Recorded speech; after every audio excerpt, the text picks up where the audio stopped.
So once again, welcome to the new Senior Administrators Orientation webinar series. We're glad that everybody was able to join us for this session. And you can see several of the upcoming sessions here that I've put on the screen for you. And one that I want to highlight very quickly, as you can see in yellow, is that we need to change next Monday. I think that's November 8th. We need to change the time for that session from 10 o'clock to 11 o'clock. So I apologize for that. Our presenters ended up with a conflict that they could not resolve because it's with their president, and we each know how that goes, right? That the presidents take priority. And so they have a conflict and needed to move from 10 o'clock to 11 o'clock. And that's the one on legislative processes and on the system marketing plan. And so hopefully you'll still be able to attend that. However, we will be sharing the recordings and we will be sharing the slides from each of the sessions. I hesitate to say that because we're hopeful that you will still participate in every single session and not just listen to the recordings and look at the slide decks.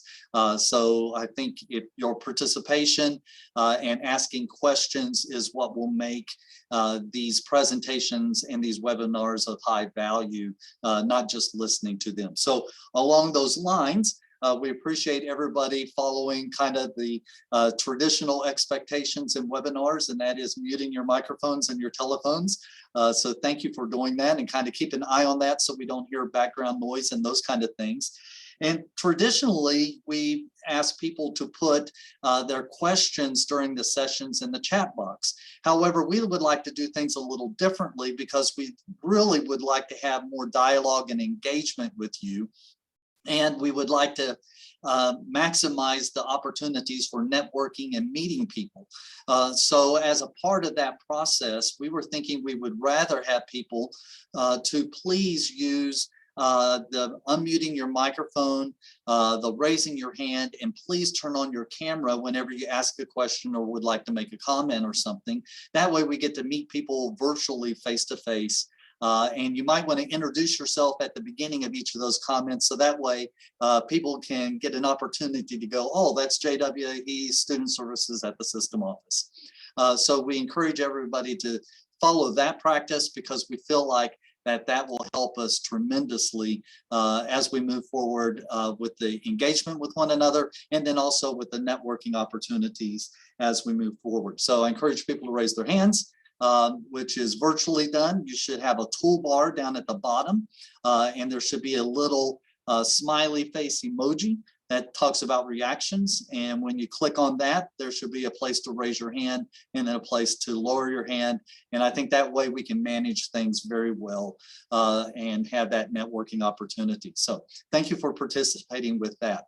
I think our next person to speak is Dr. Gold, and I haven't been looking at the participant list to see if she's had time to come on. Dr. Gold, were you able to join us? Yes. Well, we're seeing your refrigerator, Dr. Gold. Speaker. How about that? That's awesome. So I will talk and try to see if I can do something about that while I'm talking. Thanks for the opportunity to hop in this morning and just say hello to everyone. I see a lot of names that I recognize, and so welcome to your new role. There I am. And technology is always fun, so welcome to your role and welcome to the orientation. I hope this is really helpful. I know for me, one of the most important and also enjoyable parts of my time in the community college system have been the friends and the colleagues that I have gotten to know over time. So hopefully this is an opportunity for you to get to know some of us at the system office, but also to get to know each other and to build those friendships.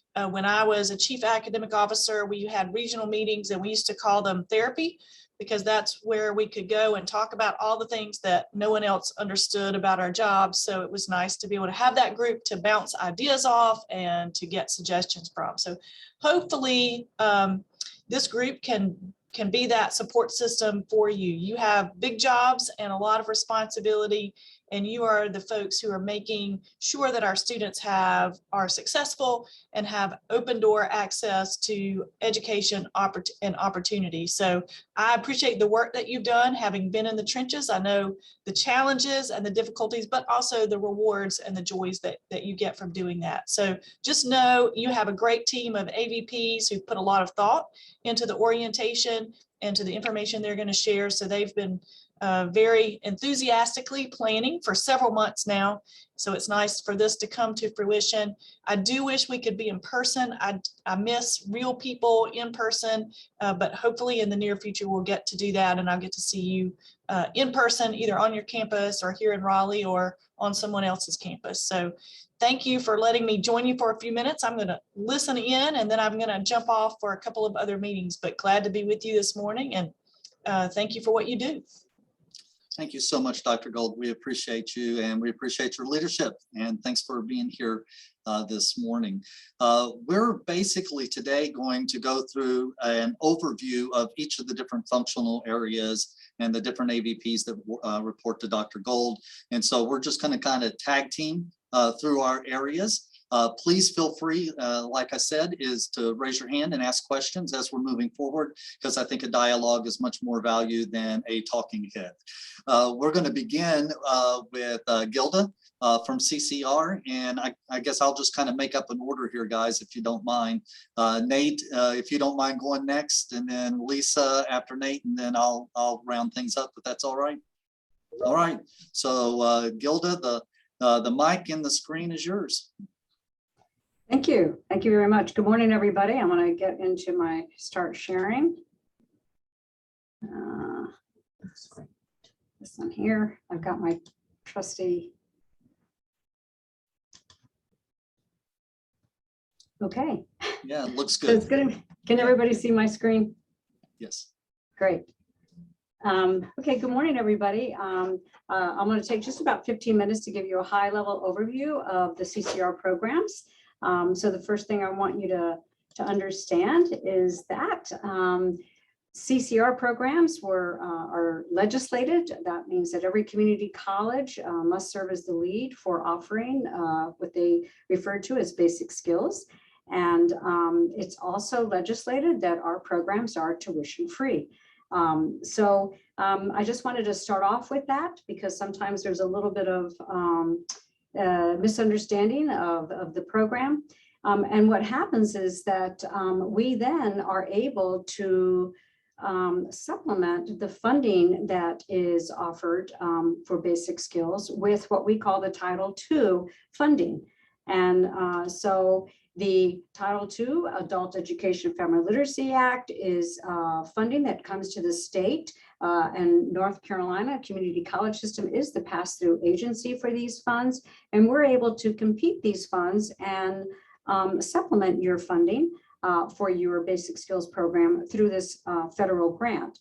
And just so you know, it changed about in 2016, adult basic skills, or it became what was known as WIOA.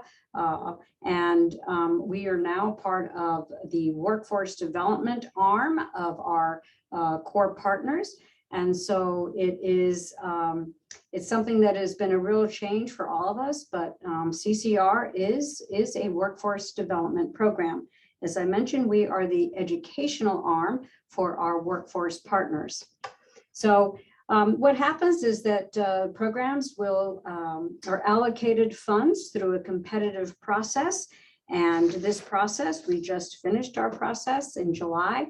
So we have 66 providers of adult education, 55 are from community colleges, and 11 are from community-based organizations. So just a little bit about the program that kind of takes over, and that is that we are a performance-based program. So I just like to highlight that while we certainly have our community college performance measures to meet, those that are funded through Title II must also meet their other Title II performance metrics. And as you can see, it says North Carolina measurable skill gains this year. What that means is that 43.6% of our students that are with us 12 hours or more must show progress. The other metrics that we must meet, which is what all of our core partners must meet, is our employment, or what we call post-exit measures. And the reason why I'm sharing this with you is because we can be sanctioned by the governor, by the feds, if we don't meet these as a state. And all of us work together to meet our exit indicators. But as you can see, it really is a performance, it is a workforce development program now, as they look at how many of our students were employed, after second quarter after exit, fourth quarter after exit. And then they also look at the median earnings of our students. And in addition, they are looking at our credential attainment rate. How many of our students received a credential? So I thought this was important to share with you, because this is kind of some kind of a missing piece that I think a lot of times we all forget about, but certainly your directors are well aware of this. And the reason why I shared this slide is so you understand the complexity of what we have to do or document for earning a gain. And you might have heard this already, the MSGs. What are MSGs? And so here is just a slide that shows you there's just different ways in which we can earn a gain, but it's something that that all of our directors have up in the front of their mind as they implement their program. So just a little quick, like how things work. Well, again, the message is we need you. We need all of you on this call. We work with continuing ed, we work with workforce development, short-term training, and we also work with the student services, because to make sure that our students do meet this metric, that at least 46% of our students make a gain and earn a credential, we need you to help us with this programming.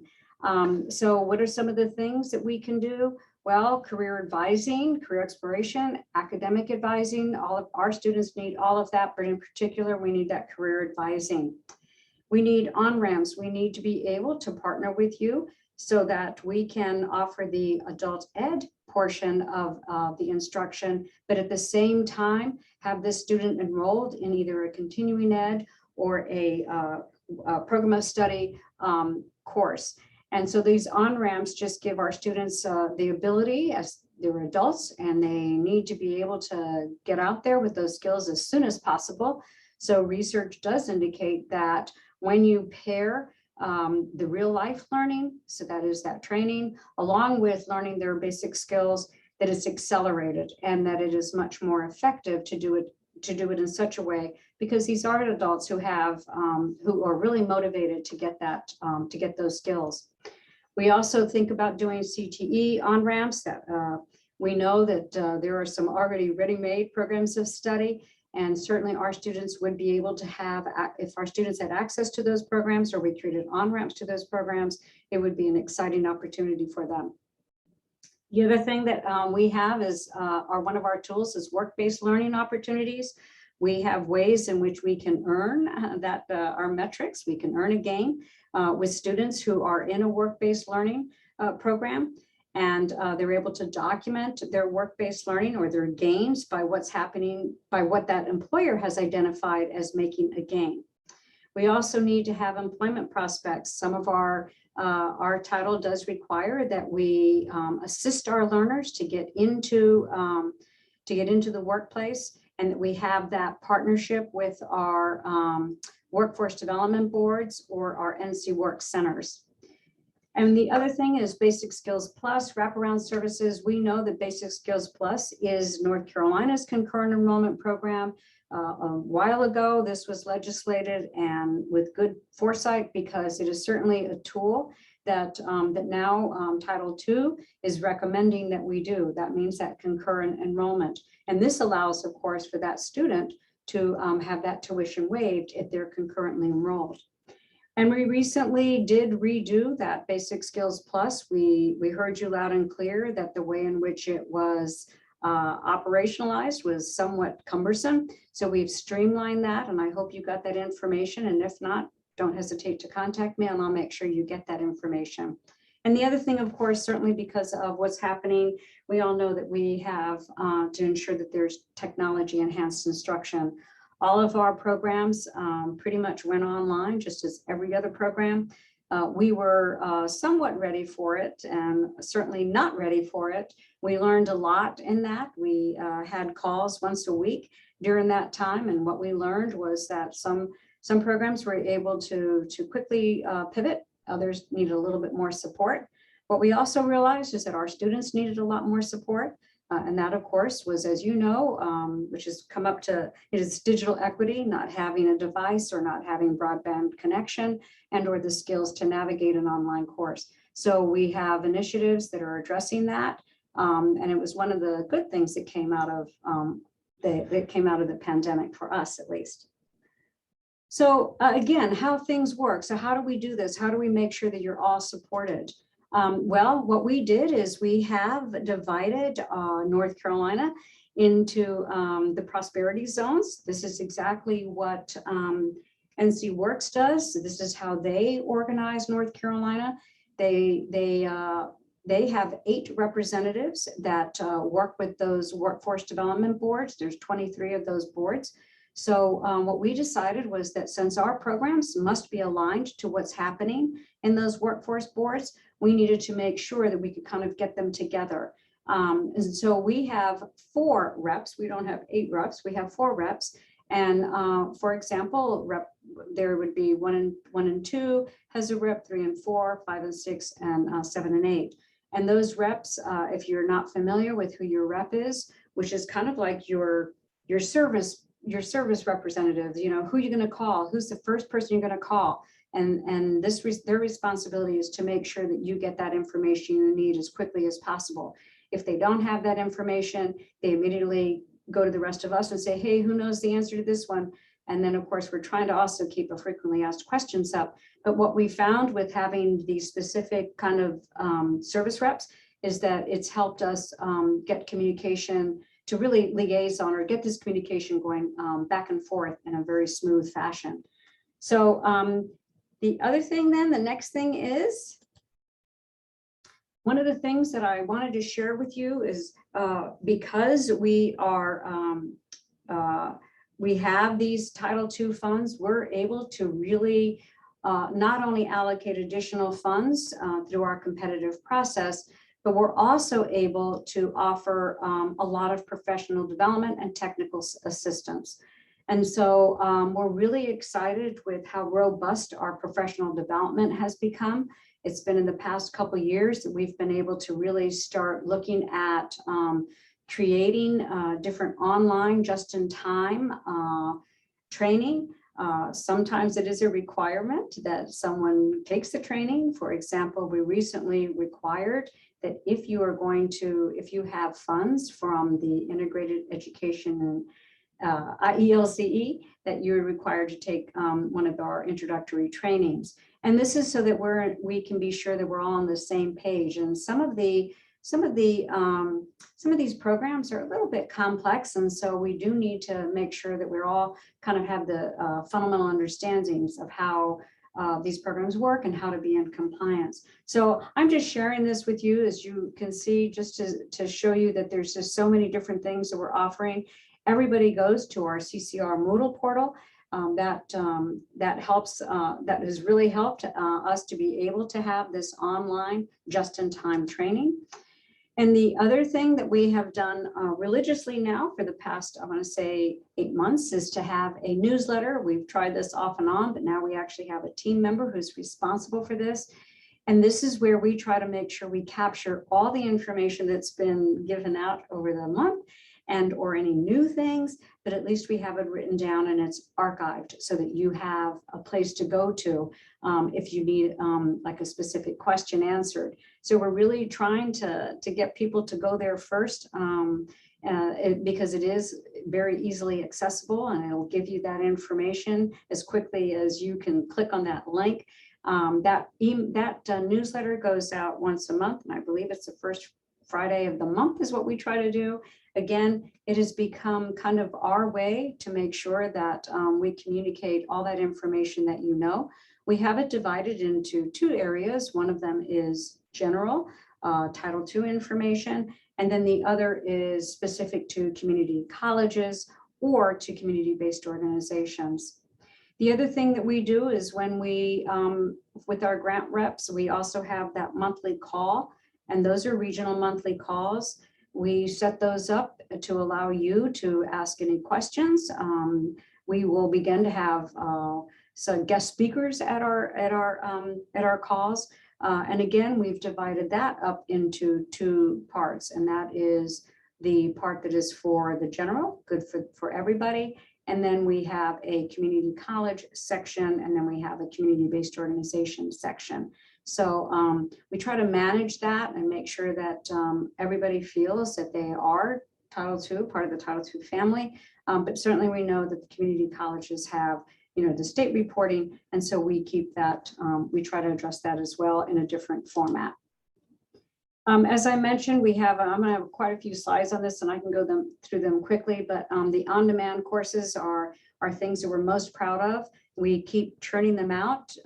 We do believe that, that they get better and better as we get more and more technology. But I guess what I really wanted to share with you is that as we talked about our performance, we are particularly focused on making sure that everybody has information about our Title II performance. It can get very complicated, as I shared that one slide with you. So if you're new to the program, you need to have a good understanding or overview of how performance works. It's important to us, and we know that it's very things are kind of variable with regards to how things are reported. But just to say that this is kind of our go-to so that everybody has that same information about performance. And of course, I have to, as I talk about performance, I will also just briefly mention to you that we are in the midst of implementing a new data management system. This system has been specifically designed for adult education reporting. This system is operating in over 10 different states.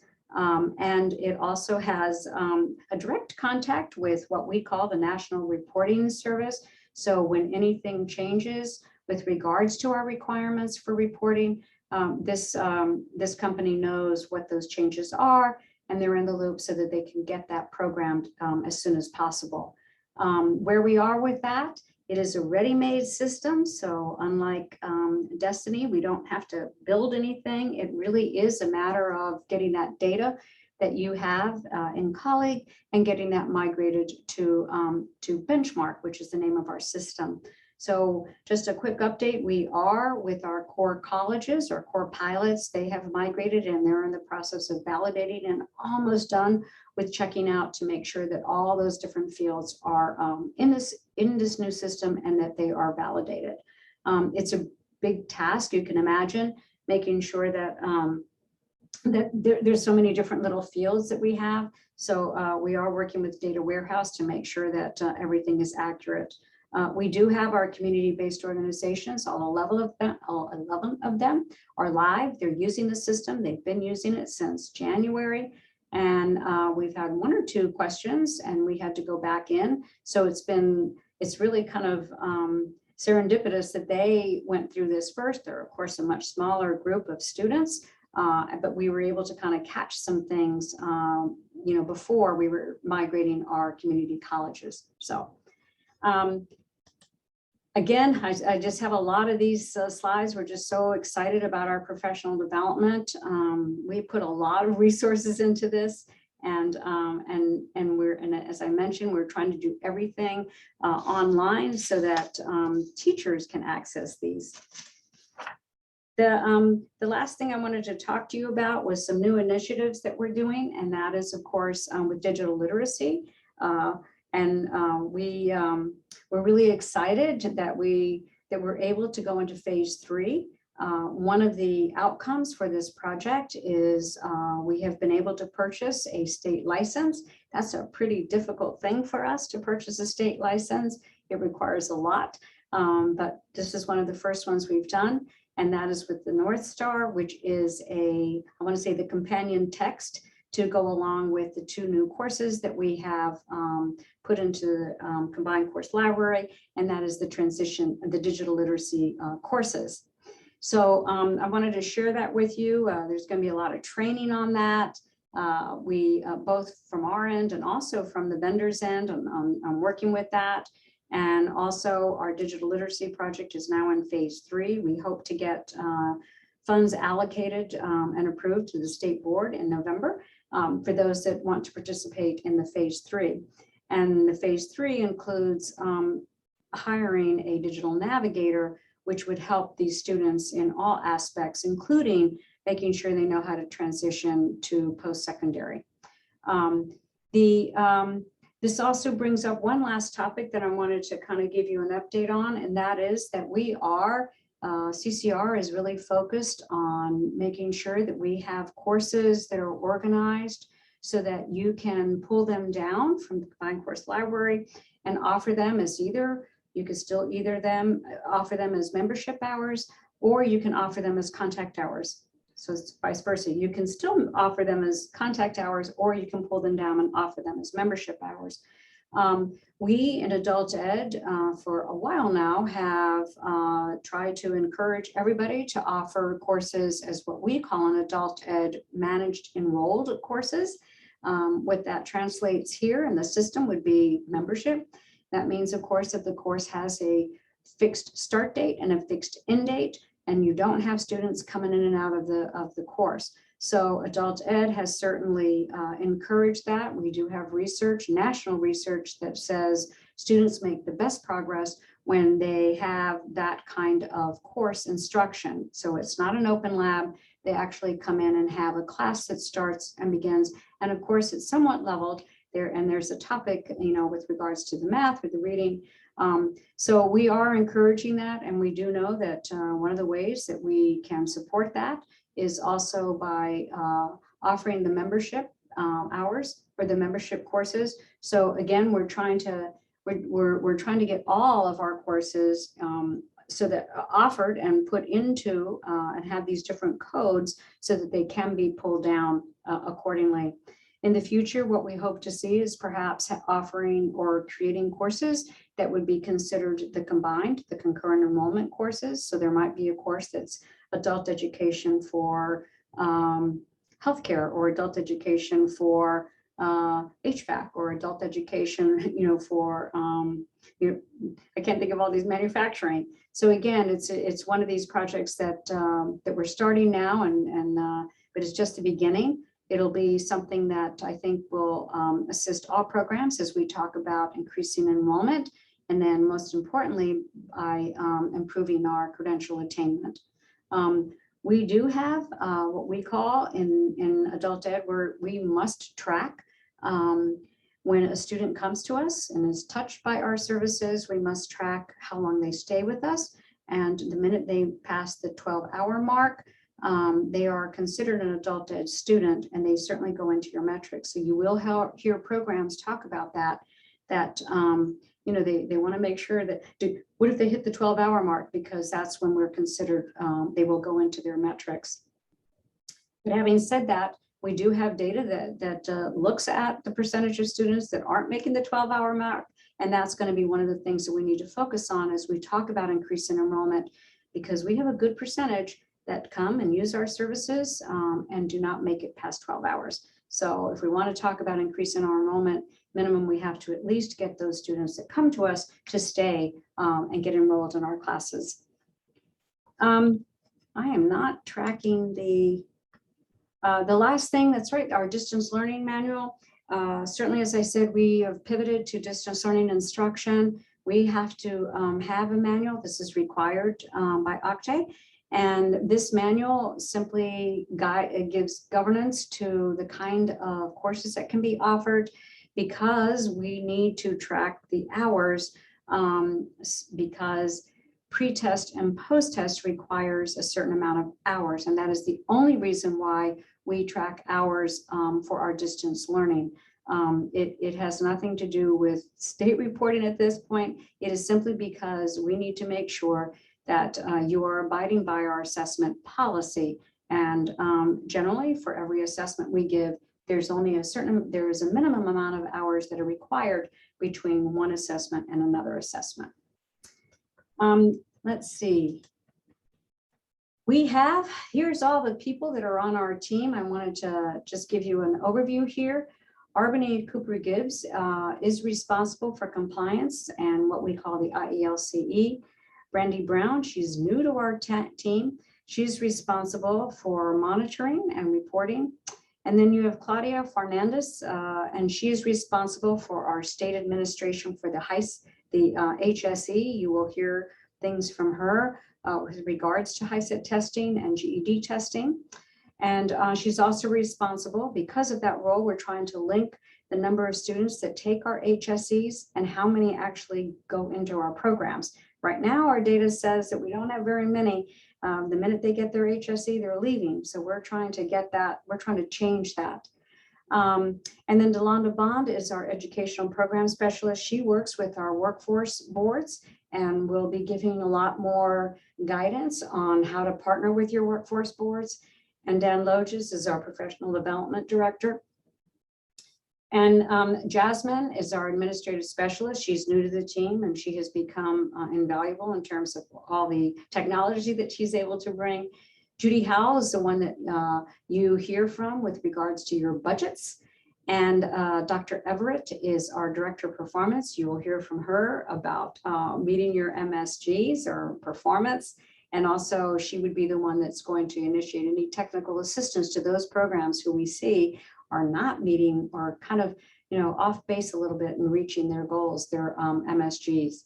Matthew Brown is another new team member. He and Brandy both came from Appalachia State. They were in professional development there. And Matthew brings a lot of expertise, of course, with his technology skills and also as an instructional specialist. Michael Tilley, if you have an adult high school program or corrections, you will have heard from Michael Tilley. He's also our assessment specialist. He's got a lot of things on his plate, but you will hear from him for adult high school.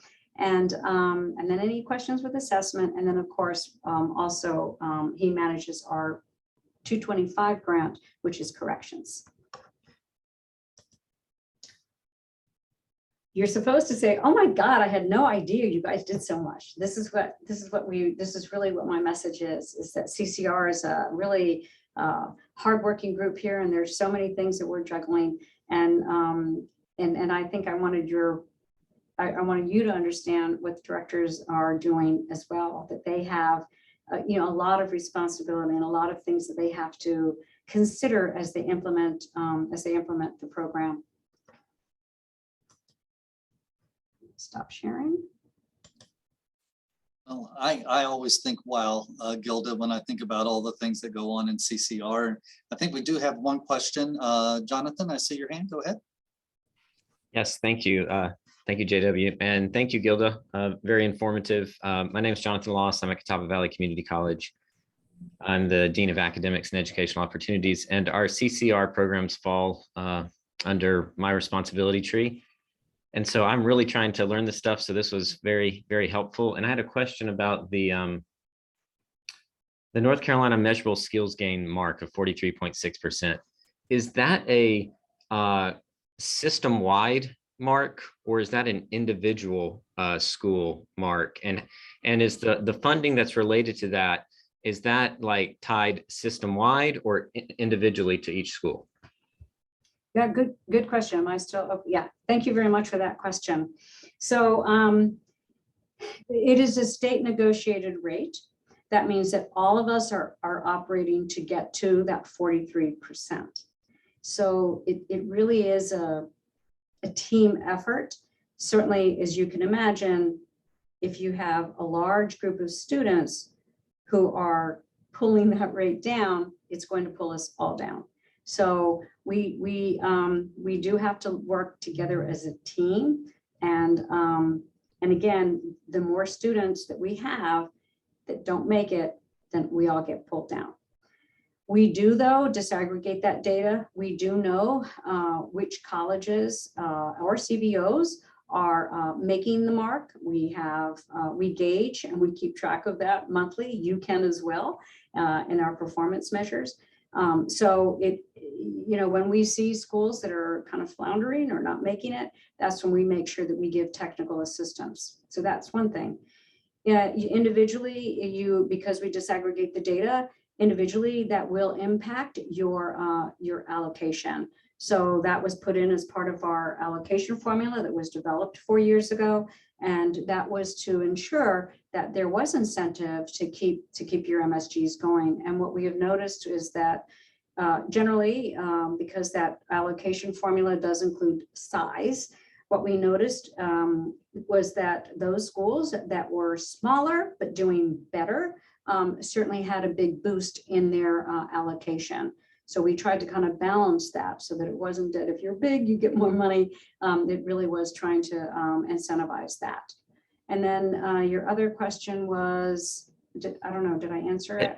I think you answered both of them. And yeah, I just began to learn some of these acronyms, MSGs and POPs and all that stuff. So I had the team sit down and explain all that stuff to me a couple of weeks ago. And so, yeah, I'm getting a report every week now where we are in our MSG rates and stuff. So Right. This Yes. was very timely. So thank you. Yeah, and you'll hear the other acronym you'll hear is denominator. But so if they go past 12 hours, they will go in your denominator. Right. And, but yeah, we are definitely looking at that, and yeah, and we track them. So Catawba has done a great job and very innovative in some of their and how they've moved forward. And I guess my last message is that it's again, as we talk about enrollment and increasing enrollment, and I mentioned that this morning, and we had a meeting with our president. It's like finding that holy grail. Oftentimes we are certainly opening our doors and getting a lot of students in, but if they don't make it, for us, they don't make at least if 46% of them don't get over that threshold, which is pretty low when you think about it, then we're not really doing them a service. So it's like, why are we increasing enrollment if we can't even get those that are with us to really get over that threshold? So I want to thank you for that question, and any other questions. I look forward to working with all of you. Thank you, Gilda. I'm not seeing any other questions, and this is a great opportunity to mention that we do have time in the agenda scheduled where each of the AVPs will meet with their functional area groups. So Gilda will have some time with just some of the CCR people and the same for the rest of the group. So that is going to be an opportunity that you'll have as a part of the schedule of the webinars. So any other questions for Gilda? While we're pausing, Nate, you might want to go ahead and tee up your presentation to see if there's any other questions.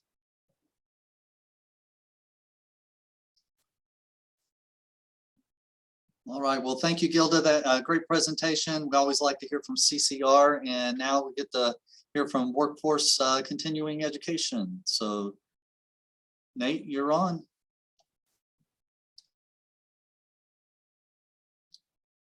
We're not hearing you if you're talking.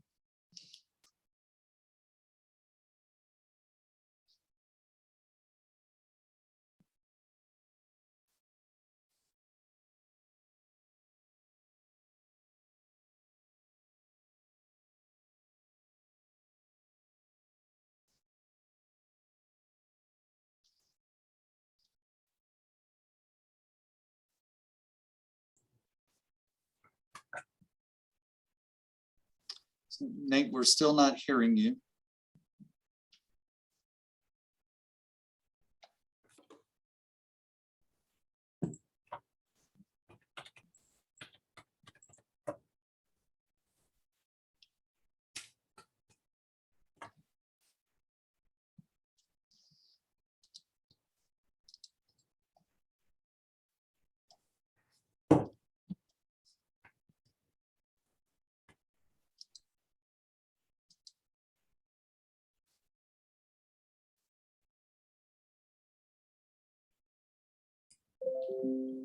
Is he having technical difficulties?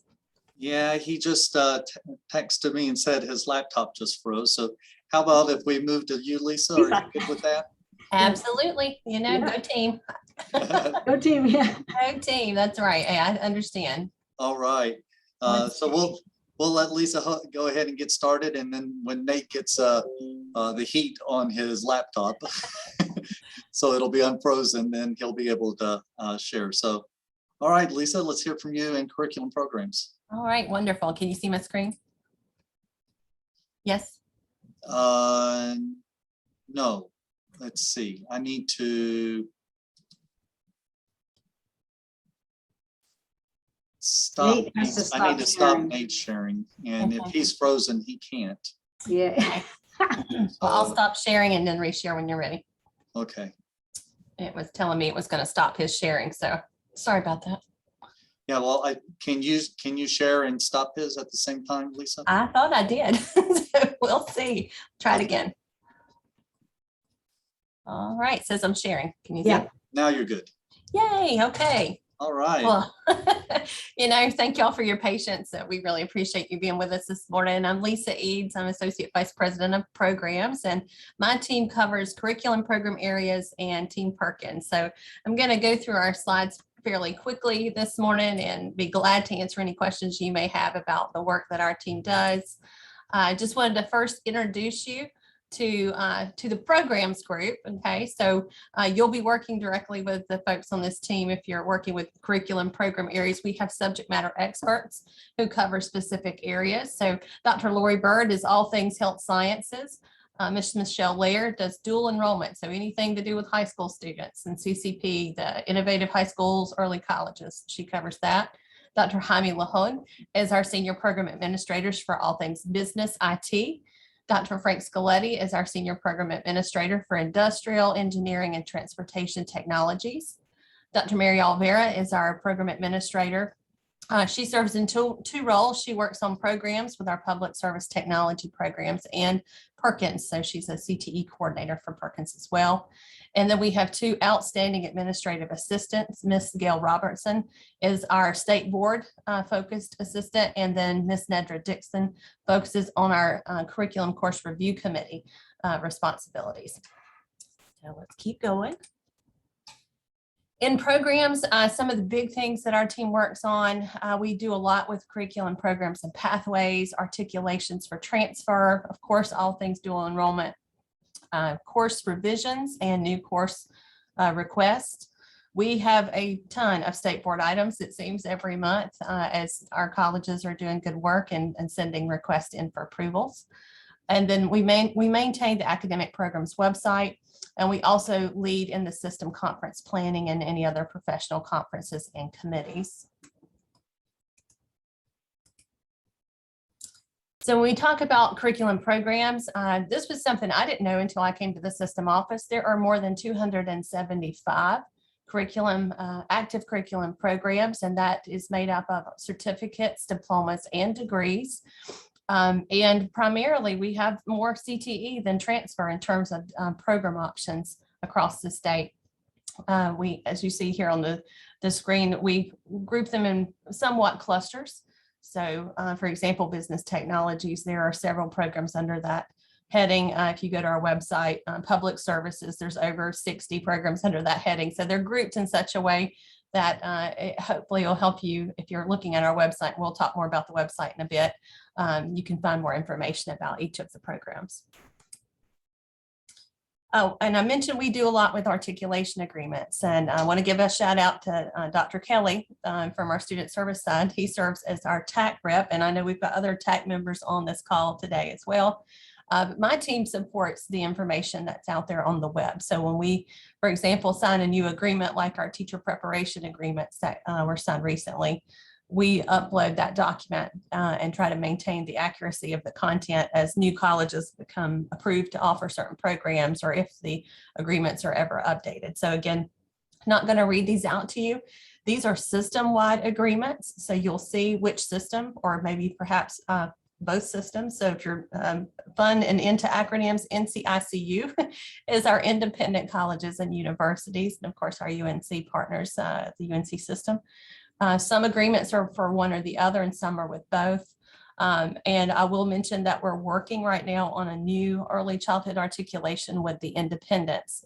We do have that agreement with the UNC system, so we're trying to get a sister agreement for that program as well.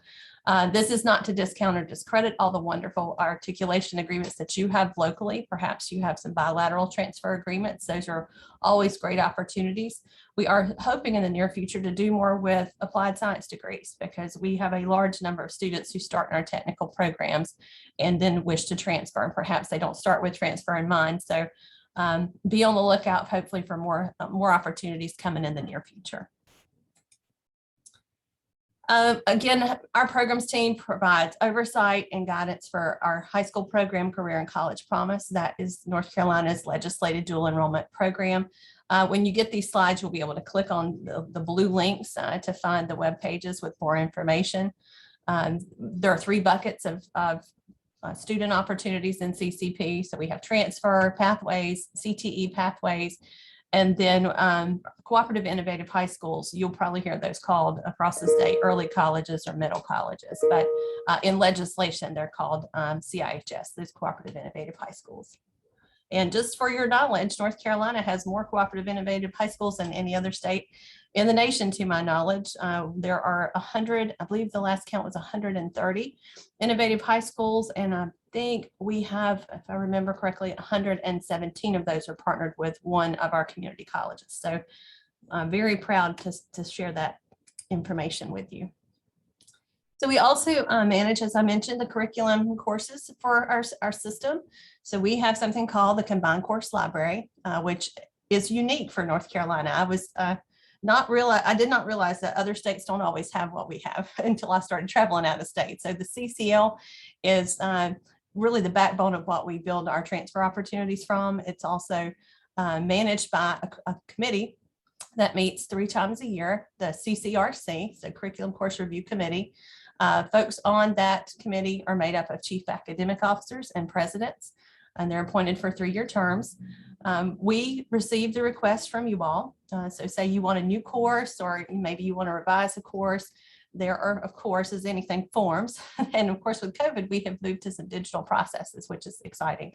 You can email things to us, these requests to us, and then we have an internal process to get those out. We give receipt letters to let you know we received those requests. And then we at the system office don't make the decision. We send out vote letters to the colleges. So let's say you want a new course for a program that would be a core course. We'd send that out to every college approved to offer that program. We would need 2/3 vote in favor of those revisions in order for it to go to the committee for considered action. And then after each CCRC meeting, within a couple of weeks, we send out a numbered memo with all the actions. And there are more than 3,000 active courses in our CCL. And here at the system office, we have a team that works to build those courses in Colleague. And be on the lookout, by the way, we're going to be hiring somebody for a course building opportunity across curriculum, continuing ed, and basic skills. So I want to get a plug in there because we're very excited about that new position coming forward. Once we build the courses and release them, then our colleges can download the new course versions or new courses into the programs of study so that your students can register. So there's kind of this behind the scenes workflow that goes on with our team with courses. Also on our team, we review programs of study and pathways submitted by our colleges each term. So each of those folks that I introduced on the first slide, they receive your program submissions through Colleague. So let's say you've got a nursing program, you want to make an update for the next catalog year, you change that in Colleague, you have a team member, I'm sure, that builds those programs, submits it, we review for compliance and then approve. Unless there's an issue, we might disapprove if, say, you're missing a course or something. We would review it, approve it, and then once we approve it, it comes back to you again, so you can download that, and that helps you build your schedules. And if there's ever something that's missing or if something needs revision, you get a disapproval from our team, don't take that as in any way a negative thing. We're looking really for compliance with state board curriculum standards. So our staff are always happy to help you and resolve the issue. If you have questions or if you're a person who builds the programs, needs training, let us know. We also, in more recent years, have been working very closely with our programs of study for captive with Nate's team as we're getting more curriculum captive approvals. And we do work closely with both Nate and Gilda to build pathways. So we're always talking through opportunities for seamless articulation, movement across programs. So a student could start in one program area and then come into maybe the next step in their career path. So that's a big thing for us, programs to study. And then state board. I told you we have a ton of state board items, it seems, every month. Again, the good work of our colleges, you're sending in requests for approvals for programs. So maybe it's a new program or new to the system program. Special applications, those are a select number of programs that don't have clinicals and don't have any controversy. So for example, welding, everybody in the state needs welding, it seems. So there are very high demand programs that are on the special applications list. That's a fast way to get an approval if it's on a special app list. I do need to mention FTFA, that acronym there. I know, again, another fun acronym, Fast Track for Action. Sounds like that program application type is very fast. It's standard, but the speed lane, so to speak, is special applications. We also have new to the system program applications. We have a process for terminations, for standard revisions. Standard revisions also go out for vote, just like courses do. And our staff, our primary focus is customer service. We are here to serve you and help you get the program options that you need for your local offerings. But there are things that the state board are going to ask for. So when you send those applications to us, we're looking for employment data, we're looking for salary data. Sometimes we work with colleges to strengthen applications or to clarify some information. We try to anticipate what questions the state board would have for you. And also with termination requests. Termination process is very simple. So say you haven't offered a program in a while, there's a process to terminate that. It's pretty easy, but we might need clarification because those requests do go to state board for your rationales. And then, of course, we do the same process, receipt letters, vote letters, and such, and numbered memos to just keep the colleges informed about what actions have come through state board each month. Now, I mentioned we maintain the website, and so if you go to NC Community Colleges, our homepage, and click colleges, you will find one of the first options is academic programs. And some of the things under that heading are education catalog, the curriculum standards. I will mention and just highlight, if you're working in curriculum programs, start to get familiar with curriculum procedures reference manual. There are chapters there that will help you as you navigate program applications or terminations and some of the nuts and bolts of the processes that you'll be responsible for at your campus. Of course, our CCP homepage and our transfer agreements also live there. And then we provide direct technical assistance to colleges with program and course implementation. We work closely with your faculty. So if there's an alignment project going on, and I'll give a shout out to Dr. LaHood, he leads a lot of those alignment projects. Anytime we're making updates to curriculum and courses, our team is there to support you all. Dr. LaHood leads our system conference planning. We also have other partnerships, the Performance Partnership Conference and our Dual Enrollment Conference, which Ms. Michelle Laird just recently led. So we try to support professional development for your faculty and for the system. And of course, we're always trying to be actively engaged in the associations that you all are involved in so that we can keep abreast of all the coming changes as things seem to evolve pretty quickly across the system. Now, I'll take a minute and just pause and take a breath, and then we're going to go on to Team Perkins, which is the other half of my team. We have Dr. Bob Witchker. Many of you know Dr. Bob. He is our fearless leader, director of our Perkins program. Dr. Regai is our Western region program administrator. Ms. Patty Coltis is our Eastern region Perkins coordinator. Chris Dressler does amazing things with technology, data, and Moodle management. Already mentioned Mary Alvera. Told you she kind of serves in both roles as she supports Perkins. And Michelle Lair, I should have mentioned that also. She also works with Team Perkins on our pathway development. And then they have a fabulous office assistant, Miss Doris McDougall, who does lots of wonderful things for you all as you're registering. When we could be in person, Doris would be your contact if we have drive-in meetings and such. In terms of Perkins, the key things that that team works on is really the grant management of the monies that are received for the system. They do a lot of support for CTE program enhancement. They have regular webinars, monthly updates, as well as career focused webinars every month. Something new with Perkins 5 that you'll hear a lot from Team Perkins is the comprehensive local needs assessment. Want to give a plug there for the CLNA, as Nate and Gilda and I are working together to try to leverage that tool, not just for Perkins, but for other things. So even a program application, if you're going to apply for a new program at your college, we're looking to update our forms to really try to ask for some of the same things so you don't get hit with different requests. So more to come on that for sure. And then leadership grants. Team Perkins does a great job of helping us support leadership projects. So if you were on the quarterly call yesterday, you heard us talk about some spring opportunities, the Apple training and some cybersecurity training. Those projects will be funded through Perkins, through the leadership program. So again, very glad to have that opportunity and have that support.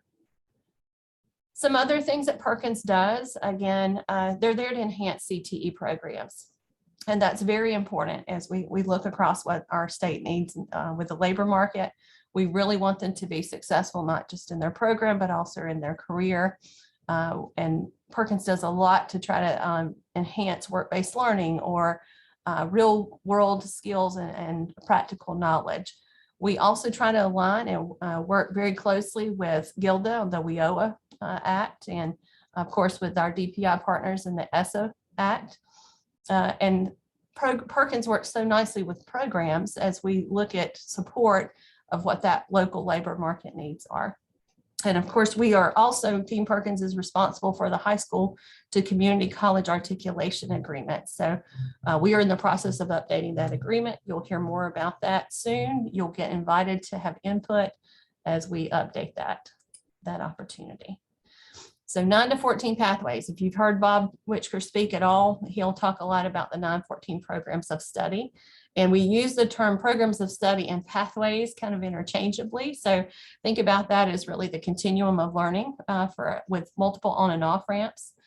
Perkins supports career exploration and guidance and advisement for students, but really a lot of that falls on our secondary partners. So for example, CCP is not a career exploration program. So advising it and other things, I know with JW's team and Jennifer with the career coaches is working very closely with Bob's group to think about ways to support advising in a meaningful way for CTE students. And data is a huge thing for Perkins. And Gilda, I appreciate that you mentioned all the things that you all are collecting and reporting on. Perkins does the same. We have benchmarks and measures that are on our data dashboards, but Perkins has some additional dashboards on their Moodle site that I'll talk about in just a minute. We're always looking for continuous improvement and that professional development and technical assistance. And again, Perkins enhances and supports those opportunities for our CTE programs. I'm not going to read all this slide for you here, but we're really looking with Perkins 5, some different special population focuses. We're also looking at non-traditional folks and fields of studies. So female welders and male nurses, for example, Perkins looks to really expand that opportunity. And then we're looking at program effectiveness. So we have benchmarks as well for that program and for all things Perkins. And I know Dr. Bob's team does a great job of helping each college see where they are with the specific benchmark measures. Now, I mentioned already the CLNA, the Comprehensive Local Needs Assessment. You can read here on the slide what that focuses on. Many of you have advisory boards that help support your curriculum programs, but think of the CLNA as more comprehensive than perhaps your advisory board. And again, you can get more information about the CLNA by joining any of Dr. Bob's monthly updates, and his team can help you answer those specific questions about who might need to be involved in that process. And again, we're trying to tie the CLNA to other things, again, so that you're not being asked from my area to do something that's different perhaps than Nate or Gilda's area. So again, look for more collaboration and use of that CLNA tool. In terms of budget, now, Perkins is a money source, and they're there to help support what you need on your local campus. And that's where the CLNA comes into play. You really need to have what you want to fund in your CLNA, and that should come out through that process of getting input from stakeholders. But some of the things that, that the money from Perkins can support are the things you see listed on the bullets. We're looking at having your program areas enhanced by what Perkins can support. So maybe you're buying equipment, maybe you're funding some part-time or full-time staff, or maybe you've got a new program and you need to fund a faculty member for the first year. There are lots of different things that Perkins can fund. Now, there are also things Perkins cannot fund, and I'm not going to get into that today. But again, Dr. Bob's team can give you great guidance on that. And of course, always looking for input from your industry partners to support those needs in their budget. Something else Team Perkins does, just as a matter of function, since they're federal Perkins money, they do some federal monitoring, MOA, monitoring for equity and accessibility. So they'll come out, they're the team that comes and measures your sinks and your toilets and your accessibility for ramps and such across your campus. So Dr. Regai, Tony Regai is our primary MOA person right now, but he does have other folks from Team Perkins coming out with him sometimes to do those plans. If your campus needs perhaps to update some facilities, this MOA report can be helpful, can be leveraged to have justification for things that you might need to fund for updating. And then I've got a couple links there for you on this slide just for resources. Team Perkins also has their own website. So if you've not been to the ncperkins.org website, I encourage you to do so. It's a Moodle page with lots of resources here. Again, I've talked about the CLNA quite a bit. There's more information on the page about that. If you're not familiar with Perkins 5 and the grant itself, lots and lots of resources, tons of webinars that have been recorded and other historical documents there for your support. And with that, I'm going to just leave you with this slide. Here's our team. The best way to get us is through email. I will say that we are back in the office, but with COVID, our schedules look a little different. And I'll tell you that I'm in the office at least 4 days a week, and I'm on my computer all day long, probably like many of you, right? So I'm on web calls. So I just encourage you to send us an email, and we'll get back to you as quickly as we can, and always happy to schedule a call. So with that, JW, that's it. I'm happy to take any questions there may be. All right, great. Thanks, Lisa. If you have any questions, feel free to turn on your video and microphone and ask your questions.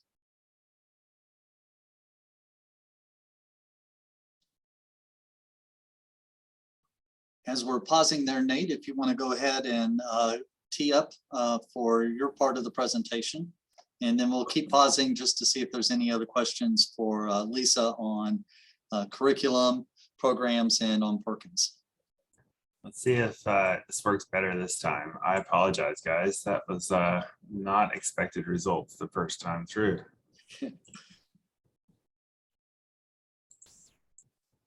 Well, thank you, Lisa. We appreciate that. And so we'll go ahead and move forward here with Nate. Yay, there you go, Nate. See your screen. Right. Everything looks good. Great. Well, hi, everyone. And it's great to be with y'all today. Apologize for the fun a second ago, and appreciate Lisa's flexibility there as well. I've met many of you, but several new faces and names on the list today as well. So Nate Humphrey, I serve as the Associate Vice President for Workforce and Continuing Education Programs here at the System Office. And so we'll tell you a little bit about what exactly that is here in just a second. I'm a returning state board or system office employee, worked out with the Washington State System for 2 years. And prior to that was actually here at the system office on this team that I now get the privilege of leading. So I'm excited to be with y'all today, and here to share with you a little bit about what's going on in Workforce CE, and also hopefully for those of you that aren't working in the workforce and continuing education world, give you some nuggets of how that interacts with some of your spaces as well. All right, so dive right on in. I'm a very visual learner, and so I just want to quickly kind of show you kind of where we fit in the grand scheme of things from a governance perspective. And so obviously you've got our state board who has the legislative responsibilities for the system.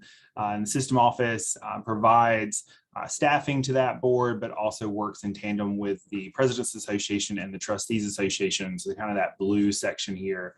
And then within the Workforce CE side of the house, we work with our Workforce Development Leadership Committee. So for our curriculum folks, that mirrors for the course library, the CCRC, and the kind of the Chief Academic Officer look at curriculum content. These are the Chief Continuing Education Officer Advisory Board to the State Board, and my team works with them on a monthly basis. And then we have several others as well. So we have an advisory board for HRD, and we'll talk about what exactly HRD is in a minute. And I'm throwing acronyms at you, so I promise to undo some of that. We have others in some of our student support areas, and certainly our public safety group as well. And our professional association is the Adult Educators Association. And we work in tandem with Gilda and the CCR team. That professional association represents both our all adult education, right? So that includes adult basic education as well as our short-term workforce development training as well. All right. And I am certainly not able to do this work on my own. I have a fantastic team here for you. I'd hope to have photos on here for you instead of just boxes with names, but we're working on that next time. So I'm joined in this work by Karen Tikkanen. She's the director for workforce and continuing education, specifically focused on our training and standards for those training programs. And then Taritha Bell, she's our coordinator for special projects. And right now she and Carmen Warren are working specifically on the pilot program that we are operating on the Food and Nutrition Services Employment and Training Program with our partners at DHHS and USDA. So we'll talk a little bit about that later. Nick, who basically runs the show for our team and certainly tries his best to keep me pointed in the right direction throughout the day. And he's usually the first person that folks get to talk to if they reach out to the system office for our team. And of course, Tracy McPherson, our director for public safety training programs. And she's joined by 3 coordinators who are focused on specific disciplines within public safety. So Tanya Clark, who is focused on EMS, Kenny Weatherington for fire and emergency management. And we are currently recruiting. So if you know anyone that's interested in law enforcement and criminal justice, we are recruiting for that position right now. And excited to get that hopefully filled as we head into the new year. All right. So I was just going to take kind of our 3 primary areas and break those down for folks and give you a little bit of information. And hopefully this will, if nothing else, give you an opportunity to chew on some things for places where you might be interested or have follow-up questions. So workforce continuing education is really North Carolina's short-term workforce development program, right? We're a very unique state in the way that we support short-term workforce training with direct state appropriation. And so the funding formula for a credit course basically works exactly the same as a quote-unquote non-credit course, right?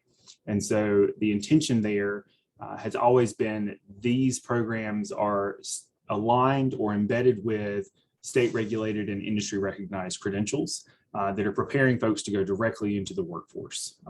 And so things like entry-level nursing credentials, certified production technician, CDL programs, welding, all over the place, right? So all 16 clusters are represented in CE in some way or another.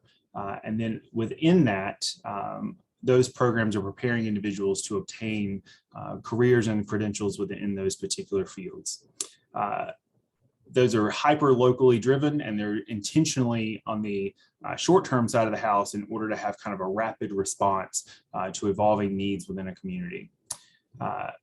Underneath that same umbrella of continuing education, we also have our Human Resources Development Program. This is a long story program in North Carolina. that is essentially the state's dislocated worker program housed within the community college system. And so we work very closely with our partners at the Division of Workforce Solutions at Commerce on that, but it is essentially the job search skills training program for the state, and that provides also a tuition waiver, tuition registration fee waiver for those courses for eligible individuals. Essentially, any dislocated worker in the state would be eligible to get those trainings for free. And that provides things like resume and interviewing skills, job search skills, career exploration as well. And so if we have the opportunity there for 40 to 80 hours, so to speak, of content to help folks figure out, is nursing really for you, or is whatever career path that those are built to, is that really for you? And there's a lot of opportunity there too in that program, focused on making sure that folks have current skills in that job search market. Certainly the last 2 years have taught us how important our digital presence is, right? And so HRD is another tool in that toolkit for helping those individuals that are wanting to get back into the workforce. Continuing education also plays an active role with our state's Career and College Promise program. So within that CTE umbrella are also our workforce continuing education pathways that lead to an industry recognized credential. And that has just exploded over the last 2 years since that came online.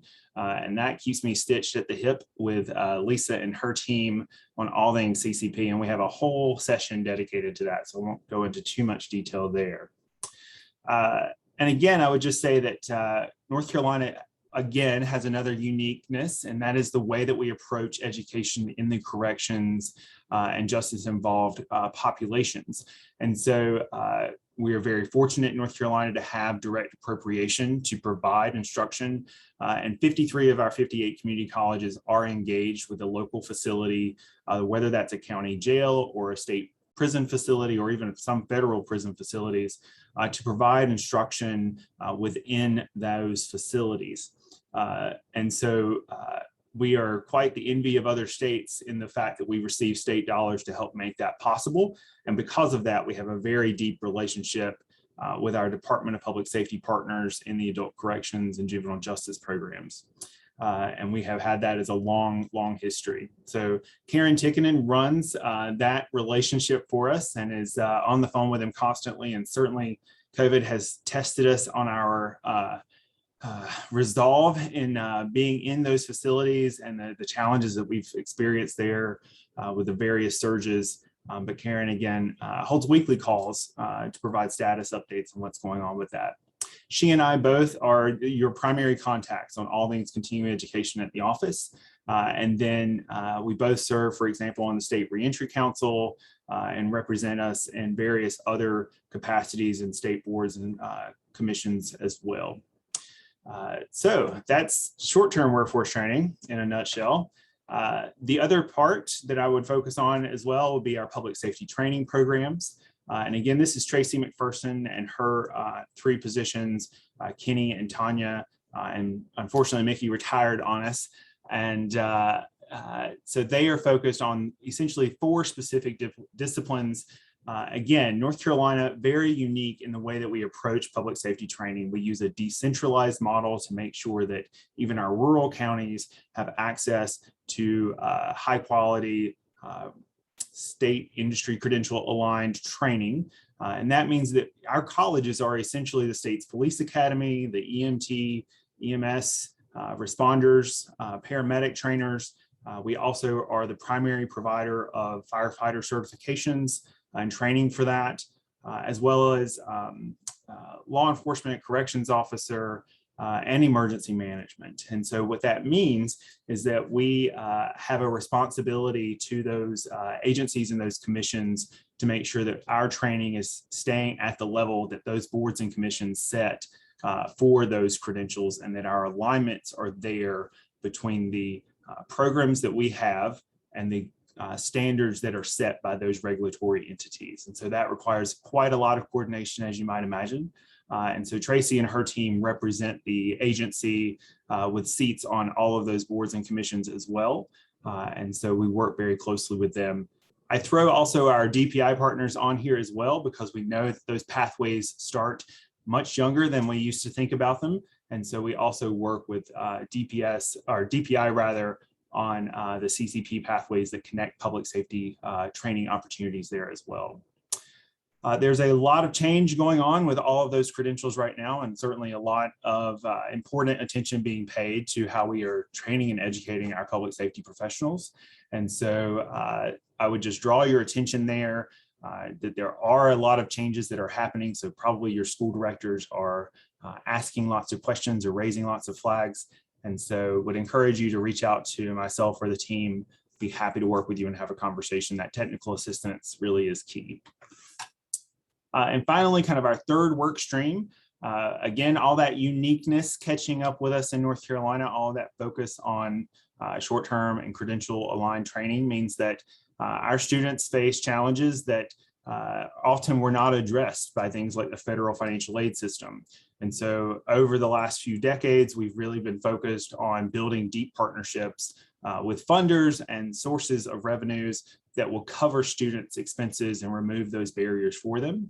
So Taretha Bell on the team and Carmen Warren, while very focused on our FNS ENT pilot that we're going to talk about for a second, also within that umbrella of workforce student supports are longstanding relationships with folks like the State Police Credit Union Foundation, who invests over $1 million a year just in short-term students.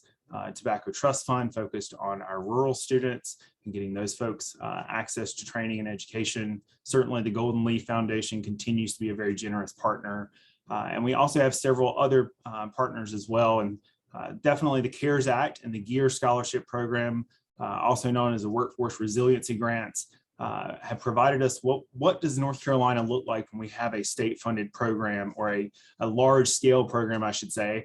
And that gave us a lot of talking points and ammunition to fight for what we hope may come out in the state budget. It'll be a financial aid program for short-term workforce programs. We'll see what comes out of that. You never know till the bill is signed, but that's what we're certainly continuing to have those conversations on. All right, so all of that is a heck of a lot going on. So how do we keep all of that straight, right? And I really, try to bring all of it back to how does that work, and all of that web of things going on come back to how do we get students on very clear pathways, help them get there, keep them there, and then look at that continuous improvement of those pathways, right? And so I'm again a very visual person, so thinking about how we work with our CCR partners and our DPI partners to get folks onto workforce pathways. How do we keep them there with some of those student support programs? How do we make sure that we've thought through where they are going to encounter things along their journey and proactively remove some of those barriers? So we'll talk in a second about NC workforce credentials, but the recent policies around credit for prior learning, for example, are another good example of where we're constantly working to refine how do we remove that friction from a pathway for a student. And just to wrap us up today, I wanted to hit on kind of three things, and I've mentioned these a couple of times, but the NC workforce credentials, certainly our Destiny One technology implementation, and our FNS ENT pilot program are three things that we are very focused on right now on our team, and they are all tied into the state's current strategic plan. And so not only are we focused on them, but we get asked about them constantly by the board. So we are very much paying attention to them, and they affect really everyone in the system, whether you work in our short-term areas or not. So the first that I wanted to just make sure that is on your radar screen is the NC workforce credentials work. This was some work that actually began back pre-COVID in the fall of 2019.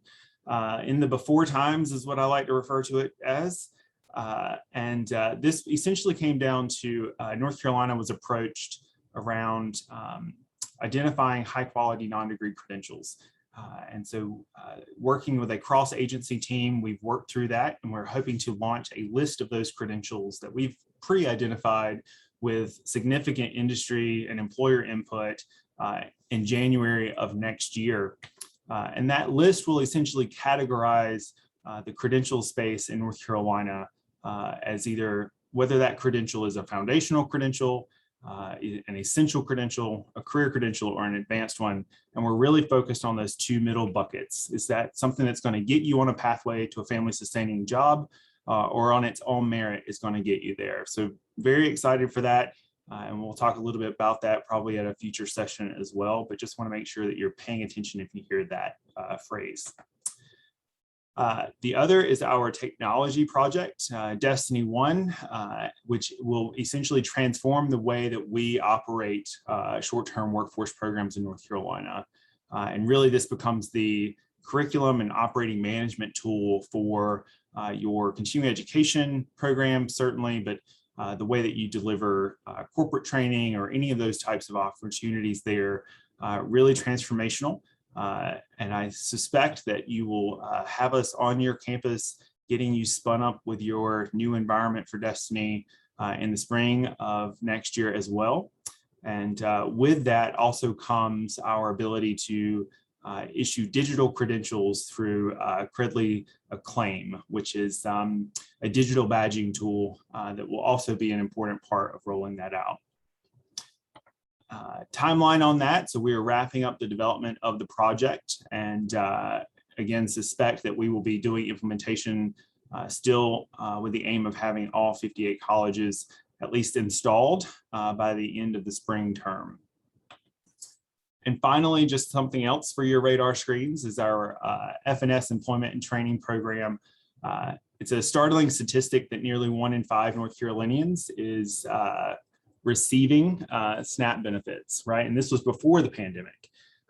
Even more so that nearly 22% of our children are currently living in poverty in the state. And what we really think FNS ENT represents is a multi-generational approach where we can work with not only the adults in a family, but the children in a family, and work to get that family to a family sustaining wage job, while also making sure that they're able to receive their food assistance while they are getting that training to get to that job. ENT offers a really unique opportunity for you to receive reimbursement for every dollar that you spend on an eligible student that's not a federal dollar. And so that becomes a really good opportunity for you to generate additional funds to serve future students as well. We'd love to talk with you about it. We're currently piloting this with 15 colleges, and we have a goal with the state board of getting this to all 58 colleges in the state. We are leaving millions of dollars on the federal table that would be able to come back to North Carolina if we can get this thing going.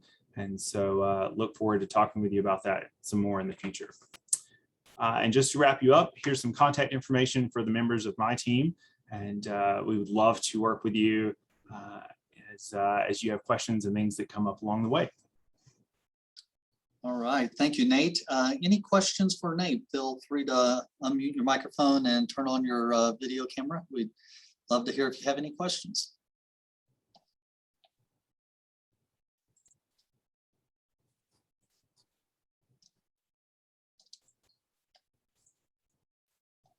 All right, so not hearing any questions, so we'll go ahead and give you one more second while I get things teed up here. JW is always a step ahead of us with the pictures. Actually, I have to give the credit to JJ Evans. He's the one that took care of that for me. I can't claim any of that credit at all. I'll move quickly through these slides, friends, and we should be able to get done really close to 11:30 if you're looking at the clock there. I just want to mention that this is the student services team, and like Lisa mentioned, the best way to get a hold of us is through the emails, and you can see people's email addresses there. Also want to mention that the main thing that I work with on my end is basically anything that rolls down the pike, which is like the other AVPs. And like what happens at your college is the president speaks and we jump and try to make it happen, right? And so several of the things that I'm kind of working on now that I want to mention is there's a lot of talk about transfer students. how to improve transfer. I have the honor of serving on the Transfer Advisory Committee and working with that group. I also get to work with the Reverse Transfer Advisory Committee. They're doing some very creative things to try to identify ways in which transfer can be improved for our students across the state, and also the reverse transfer. So I encourage you to keep your eyes open to hear more information about that. The partnership with UNC, with the independent colleges. We're beginning a self-study with SHIO and Gardner Institute to figure out if there's better ways that we can maximize the data sharing between the sectors, and maybe even sharing a transcript data to streamline the transfer of our students. And so that's just one of the things that I'm working on. One of my nemesis that I tend to take the lead on is residency determination services. Monty Hickman helps me with that. But those are probably several of the big things that I have personally going on right now, besides helping my teammates get through the projects that they have. One of the things that we initiated about 5 years ago was the Student Services Leadership Academies. Those leadership academies are for each of our functional areas. The idea behind those leadership academies is that as you are leading your areas and you identify a potential senior leader in your functional area, that maybe we could assist you on that succession planning and training them to prepare them to be a new registrar or admissions officer or financial aid director, or even the student services VP or dean in your area. And so if, as you're working with your teammates, if you see that there might be people that you want to grow and that we could help you grow in their leadership, please reach out to us and we can let you know when the next opportunity is to get involved in that leadership academy that we've developed. I want to highlight Brenda here very quickly. Brenda is all things student aid, Title IV veterans benefits, like Nate was mentioning a while ago, Golden Leaf, gear, all of those type of things.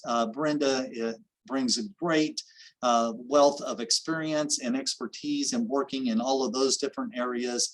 So if you need assistance with anything student aid, please feel free to reach out with Brenda. Here recently, the top thing that she's been working on probably has been the expansion of the Golden Leaf program. We have a lot more money available now. Also, the long leave commitment, the long leave complete. We like to call things LEAF for some reason. Anyway, she's taken the lead on several of those things. And if you need expertise or consultation in those areas, please reach out to Brenda or myself and we'll try to help you out. Also want to highlight JJ Evans. He's all things student life and student engagement. He also serves as leading the Minority Male Success Initiative. I'd like to highlight that that RFP is out, and I believe the due date is coming up in January. So if you're interested in applying for that grant, JJ can assist you in any technical assistance you need there.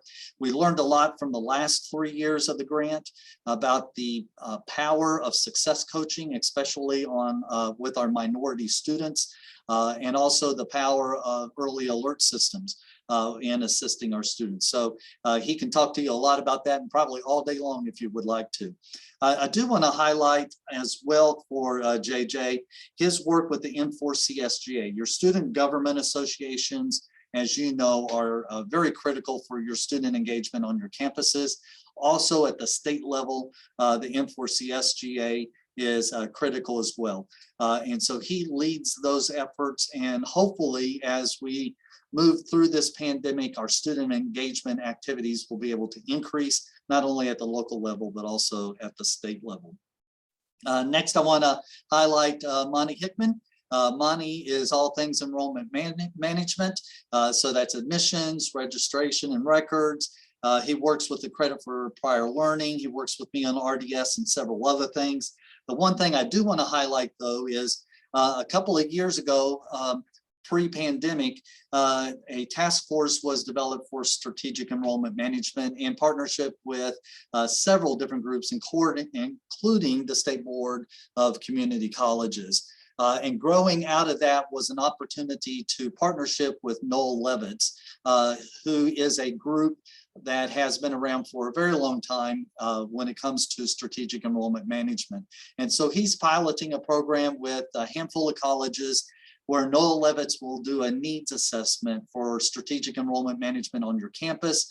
And then we have a task force of community college veterans who can come in and help you identify tactics and strategies to meet those identified needs with Noel Levitz. We're hoping that by the end of the spring semester, we'll have a very nice model of partnering with Noel Levitz to provide some consultation and assessment, and then a task force to also highlight ways that you can maximize that assessment from Noel Levitz. I hope that we'll be able to expand that in the coming years and make that available for all the colleges to help you maximize and improve your strategic enrollment management plans. So keep your eyes out for that.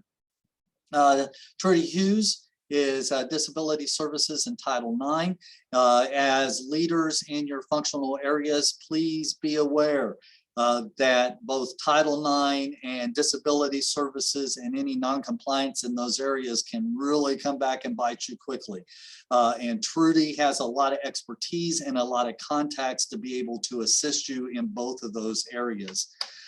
She also is excellent at identifying professional development opportunities for you and your team with both Title IX and disability services. So I encourage you to keep your eyes open for her opportunities for professional development. And anytime you have questions, she's a great consultant to be able to help you problem solve and work through some of the strange things that can happen in both of those areas. And then last but not least is Jennifer McLean. She works with all things advising and career coaching. The career coach program is something that is near and dear to her heart. And there'll be an RFP coming out in the next year, maybe year and a half. So keep your eyes open for that. She also works very closely with the Advising Association to assist in professional development opportunities to help improve advising on your campuses. So I flew through those as quickly as I could, and those are my last of my slides, and I'll pause there to see if there's any questions.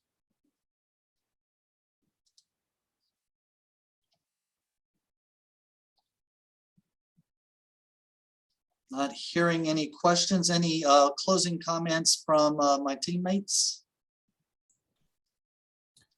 Just want to thank you guys for hanging in there with us today, and very excited to get to know each of you over the next month and learn more about what we can do to best support you guys. Ditto. We're very excited to get to spend a little bit more time with you, and always glad to help in any way. Yeah, and we hope that this has been helpful, the way we've organized this. We're trying to all work together so that we can all work seamlessly. And we figured if we did that here at the system office, that, you know, that we need to model what we know is happening at your colleges. So yeah, just appreciate all of you taking your time to be with us this morning. Excellent, thank you. And I think one common theme you will hear from all our presentations is we all mentioned one another. And you may be wondering, well, why didn't we do an orientation with just the different functional areas? And the reason why is exactly what Gilda just mentioned.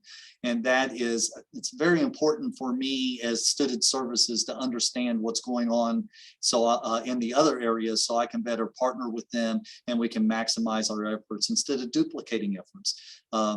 And I think career counseling is a great example of that, is we could very easily duplicate efforts in the different areas instead of maximizing our resources and our teams. So that's why we have you all together here today as a group to hear this quick orientation instead of in our little different silos. So thank you for your time. We appreciate everything you do. Please stay safe and stay healthy, and we will continue to serve you as you serve your students. You guys have a great day now.